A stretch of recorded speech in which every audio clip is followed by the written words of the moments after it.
Ketan Agarwal murder case में Pune police Siya Goyal के घर तलाशी के लिए पहुंची। पुलिस हिरासत खत्म होने से पहले अहम सबूत जुटा रही है। लाई डिटेक्टर टेस्ट की भी तैयारी है। तो आखिर केतन अग्रवाल हत्याकांड की जांच कहां तक पहुंची है, क्या है ताजा अपडेट, सब कुछ आपको मिलेगा इस वीडियो में। नमस्कार, मैं हूं आकांक्षा और आप देख रहे हैं न्यूज़ 18 का डिजिटल प्लेटफॉर्म। चर्चित केतन अग्रवाल मर्डर केस में अब जांच अपने सबसे अहम मोड़ पर पहुंच गई है। आरोपी सिया गोयल और चेतन चौधरी की पुलिस हिरासत खत्म होने वाली है। ऐसे में पुणे पुलिस हर उस सबूत को जुटाने में लगी है जो इस हत्याकांड की गुत्थी पूरी तरह से सुलझा सके। इसी कड़ी में पुलिस सोमवार को सिया गोयल को उसके घर लेकर पहुंची, जहां करीब 1.5 घंटे तक तलाशी और पंचनामा की कार्रवाई चली। पुलिस की टीम सिया को लेकर उसके घर पहुंची और पूरे घर की बारीकी से जांच की। अधिकारियों ने कई कमरों की तलाशी भी ली और कुछ अहम सामान भी बताया जा रहा है कि जब्त किए गए हैं। हालांकि पुलिस ने अभी तक ये नहीं बताया है कि बरामद जो सामान किया गया है उसमें क्या क्या शामिल है, लेकिन माना जा रहा है कि ये जांच के लिए बेहद महत्वपूर्ण हो सकते हैं। पुलिस कार्रवाई के बाद मीडिया से संक्षिप्त बातचीत करते हुए सिया के पिता ने कहा है कि उन्होंने पुलिस की कार्रवाई में कोई दखल नहीं दिया। उनका कहना था कि पुलिस अपना काम करने आई थी और करीब 1.25 से 1.5 घंटे तक घर में रही। उन्होंने कहा कि मैं किसी से नहीं मिला, मेरी तबीयत ठीक नहीं है, डॉक्टर ने आराम करने की सलाह दी है। पुलिस ने उनसे कुछ पूछताछ नहीं की, वो अपने कमरे में ही थे और पुलिस अपना काम करके चली गई। सिया के पिता ने यह भी कहा कि उन्होंने अपनी बेटी से भी कोई बातचीत नहीं की और न ही पुलिस कार्रवाई के दौरान उससे मुलाकात की। पुलिस का दावा है कि लोहागढ़ किले पर दोनों आरोपियों के साथ क्राइम सीन रिक्रिएशन कराया जा चुका है। जांच के दौरान कई अहम जानकारियां भी सामने आई है। हालांकि अभी भी कुछ ऐसे सवाल हैं जिनका स्पष्ट जवाब पुलिस के पास नहीं है। सबसे बड़ा सवाल यही है कि हत्या की पूरी साजिश में किसकी भूमिका सबसे अहम थी। क्या पूरा प्लान सिया ने बनाया था या फिर चेतन चौधरी ने, या फिर दोनों ने मिलकर हर कदम की योजना बनाई थी। पुलिस इन्हीं सवालों के जवाब तलाश रही है और जांच से जुड़े सूत्रों के मुताबिक कई अहम बिंदुओं पर दोनों आरोपियों के बयान एक दूसरे से मेल नहीं खा रहे हैं।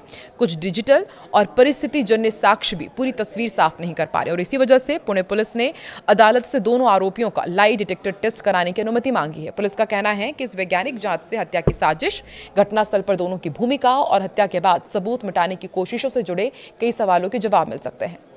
केतन अग्रवाल हत्याकांड की जांच में पुलिस के सामने ऐसे खुलासे भी हो रहे हैं जिसने इस पूरे मामले को और भी सनसनीखेज बना दिया है। पुलिस का दावा है कि 18 जून को लोहागढ़ किले पर हुई हत्या कोई अचानक हुई घटना नहीं थी, बल्कि पहले से रची गई एक सुनियोजित साजिश थी। पुलिस की पड़ताल में यह भी सामने आया कि हत्या की साजिश वारदात से एक दिन पहले ही रची गई थी। आरोपी की 17 जून की शाम को पुणे के कोंडवा इलाके के एक कैफे में आरोपी सिया और चेतन चौधरी ने मुलाकात की और हत्या की पूरी प्लानिंग तैयार की थी। यहाँ पर कथित तौर पर कोडवर्ड तय किए गए और वारदात को अंजाम देने की पूरी स्ट्रैटेजी रणनीति बनाई गई। और पुलिस अधिकारियों के अनुसार घटना वाले दिन केतन अग्रवाल को इस बात का बिल्कुल भी अंदाजा नहीं था कि कुछ ही पलों में उसकी जान जाने वाली है। जांच में यह भी सामने आया कि जैसे ही तीनों किले के उस हिस्से में पहुंचे जहां गहरी खाई थी, सिया ने पहले से तय संकेत देने के लिए जमीन पर वो बैठ गई। यही इशारा मिलते ही पीछे चल रहा चेतन चौधरी आगे बढ़ा और केतन को पीछे से धक्का देकर के गहरी खाई में गिरा दिया। पुलिस का कहना है कि केतन को संभलने का या बचने का कोई मौका नहीं मिला और जांच अधिकारियों के मुताबिक गिरफ्तारी के बाद पूछताछ में सिया और चेतन ने शुरुआत में एक दूसरे पर जिम्मेदारी डालने की कोशिश की। चेतन ने पहले यह दावा किया कि वो किले पर मौजूद था, लेकिन जिस जगह से केतन को धक्का दिया गया वो वहां पर नहीं गया था और उसे घटना की कोई जानकारी नहीं है। पूछताछ के दौरान पुलिस ने आरोपियों से यह भी सवाल किया कि अगर दोनों एक दूसरे से प्रेम करते थे तो उन्होंने घर से भागकर शादी क्यों नहीं कर ली।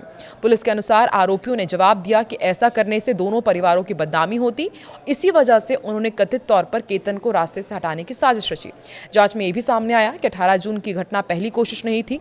पुलिस का दावा है कि इससे पहले भी सिया 2 बार केतन को लोहागढ़ किले पर लेकर गई थी, जहां उसे मारने की कोशिश की गई थी, लेकिन दोनों ही प्रयास असफल रहे और तीसरी बार आरोपियों ने पूरी तैयारी के साथ इस वारदात को अंजाम दिया। लेकिन जरा सोची समझी साजिश के तहत केतन अग्रवाल को धक्का देकर के मौत के घाट उतार दिया गया, सिर्फ इसलिए क्योंकि यदि वो घर से भाग जाते तो दोनों परिवारों की बदनामी होती।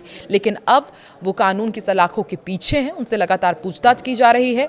देखने वाली बात होगी कि केतन अग्रवाल को कब तक इंसाफ मिलता है और सिया और चेतन चौधरी के खिलाफ आगे किस तरह से एक्शन लिया जाता है और जिस तरह के रोजाना खुलासे होते हैं, अब कौन सा नया राज खुलेगा, सबकी नजर इस पर टिकी हुई है। इस पूरे हत्याकांड को लेकर के आपको क्या लगता है? लगातार इस तरह के मामले सामने क्यों आ रहे हैं कि प्रेमी के साथ मिलकर के मंगेतर को, अपने पतियों को मौत के घाट उतार दिया जा रहा है? इस तरह के मामले क्यों बढ़ रहे हैं? समाज में आखिर क्यों हो रहा है? कमेंट सेक्शन में अपनी प्रतिक्रिया जरूर दें।